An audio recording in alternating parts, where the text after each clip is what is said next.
Have you ever felt tired, not in your body, but in your mind? The kind of tired sleep can't fix.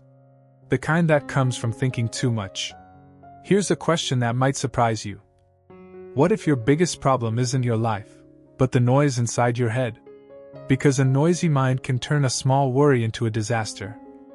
And a calm mind can turn chaos into clarity. This is the story of a man who learned that lesson the hard way. In a small town near Green Hills lived a man named Brian. Brian wasn't lazy. He worked harder than most people. He owned a small repair shop, fixing tables, chairs, and old cupboards. His hands were skilled, but his mind was never at rest. While working, he worried. While eating, he planned. While resting, he replayed old mistakes. His thoughts followed him everywhere. At night, when the town slept peacefully, Brian stared at the ceiling, asking himself the same question again and again. Why can't my mind just stop? One week, everything went wrong. A big order was cancelled. Bills piled up. A customer complained loudly in front of others. Brian felt something snap inside him. His chest felt tight. His hands trembled. The room felt smaller. He sat down on a broken stool behind his shop and whispered, "I'm working so hard, so why does my life feel like it's falling apart?"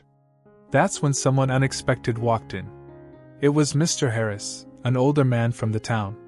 He often passed by, calm, quiet, never in a hurry. People said he had seen many storms in life, and survived them all.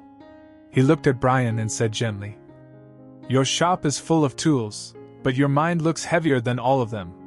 Brian laughed bitterly. "My thoughts never stop," he said.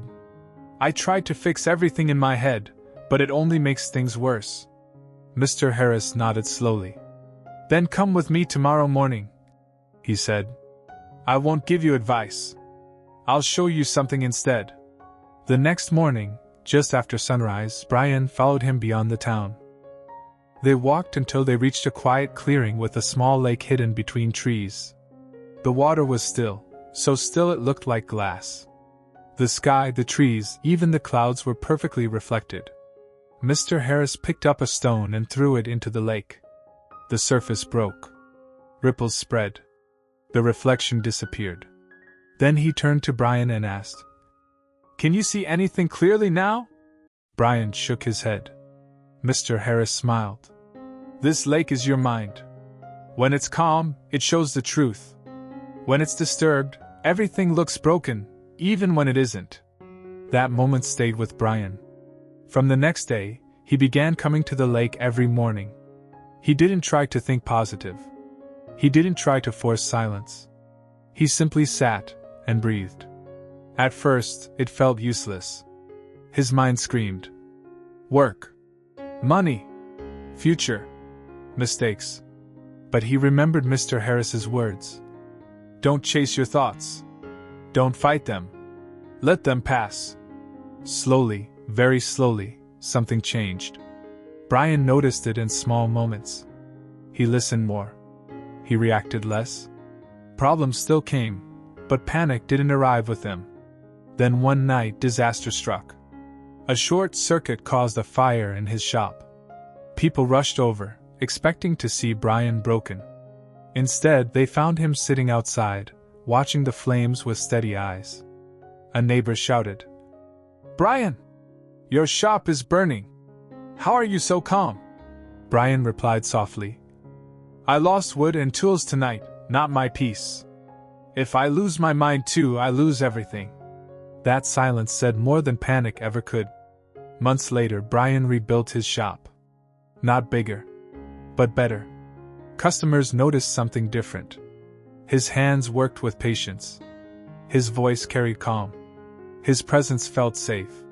People didn't just come to repair furniture anymore. They came to ask questions.